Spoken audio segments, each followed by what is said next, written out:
Hello, everyone. I'm honored to be here tonight. My name is Marian Younge, and I was born in Ghana in 1991 in the nation's capital of Accra. When I was 9 years old, my siblings and I came to America to visit my mother, who had moved to the States in order to get better opportunities for our family. Our trip was supposed to be temporary, but a few weeks before we were to return to Ghana, we found out that a clause in our visas would have prevented us from ever coming back to the United States again if we left. This would have devastated my parents, who had spent years and countless dollars trying to get us here. My parents decided that it would be better to stay in the United States. At first, when my siblings and I found out that we would be living in America permanently, we were elated. While we were ecstatic, we watched the tears on my mother's face. She was scared and wondering how she would take care of 4 children on her own, since my dad was still living in Ghana and could not move with us. At the time, I was blinded by the blessing of living here. It did not seem to me that living in America could be anything less than the place of milk and honey that I had been raised to believe. It had been my lifelong dream, and I was so happy that I didn't realize all the obstacles my family and I were going to have to face. The shock that accompanied moving to America was followed by an entire lifestyle change. Because we were unprepared for a move, my mom, siblings, and I had to share an apartment with my uncle and his family. The 5 of us slept in a single bedroom, while my cousin shared another room and my uncle and aunt shared another. Together, there were 10 of us living in a small apartment.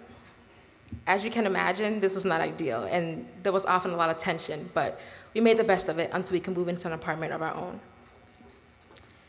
Since I was the oldest child in my family, I had to take on a lot of responsibility in order to help my mom around the house. I had to play the role of a mother to my younger siblings whenever my mom was at work. I had to make sure the house was clean, cook meals, and make sure my siblings did their homework. I was forced to mature at a very young age in order to help my family make this transition. This shift had to occur almost overnight, and I wasn't mentally prepared for it. While many kids my age got to go out on weekends and spend time hanging out with friends, I had to spend most of it staying at home, taking care of my siblings. Throughout my high school years, I knew that I wanted to go to college. Although I had narrowed down a list of schools I wanted to go to, I was anxious about the overall application process. Furthermore, I didn't have confidence in myself as an applicant, and I wasn't sure of the actual steps needed to apply. One day, my friend invited me to the Bottom Line office. We were actually supposed to go to the mall, but she had to stop by Bottom Line first. At the time, I had never heard of Bottom Line. When I entered the office, the staff was inviting and friendly. They told me what Bottom Line was all about and encouraged me to join. Little did I know that sacrificing my trip to the mall would lead to so much more. Since I was the first in my family to apply to college in the United States, I had no idea about all the steps involved. But it turned out that I didn't have to worry, because Bottom Line was with me every step of the way. Whenever I needed help with anything like writing essays, and I had a lot, sending documents, filling out the FAFSA, asking for more financial aid, and so much more, I always knew that I could call my counselor Bottom Line, and she would be able to assist me. Whenever I was overwhelmed with trying to get things in and trying to beat deadlines, I knew that I could count on Bottom Line to find a solution. In Bottom Line, I found a family and a staff that was rooting for me to succeed and cheering for me every step of the way. After a long application and financial aid process, I received my notification of acceptance to Tufts University. I was in the Bottom Line office when I found out, and minutes later, I decided to attend. When I arrived at Tufts, I struggled through my first semester, but Bottom Line was right there to provide encouragement. I received a care package on my birthday and cards expressing support throughout the year. I also got help from Bottom Line financially and socially and with job opportunities.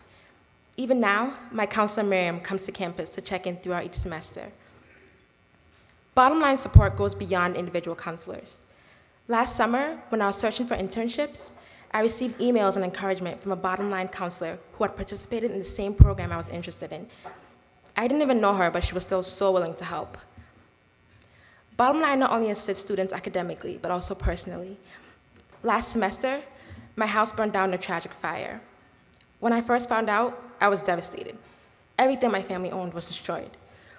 But throughout this hard time, my Bottom Line counselor has assisted me with her words of encouragement and even with the financial contribution from my family. I always know that she will be here for me in whatever I'm going through.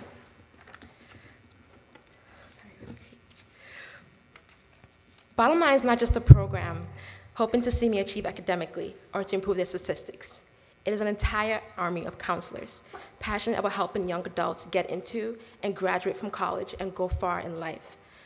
The theme of tonight's event is one goal, but it is important to recognize that collectively, our goals add up to be so much more. I would now like to invite up all the other Tufts students who have been able to join us tonight.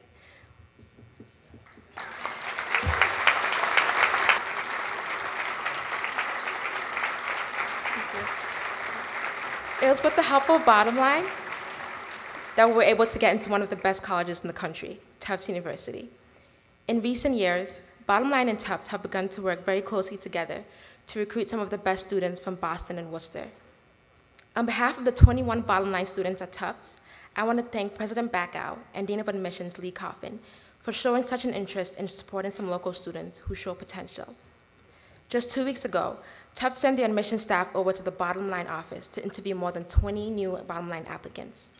Very few schools actually make the investment of time and resources into the community to help students like us. I'm honored to have the opportunity to introduce the president of Tufts University, Larry Backow.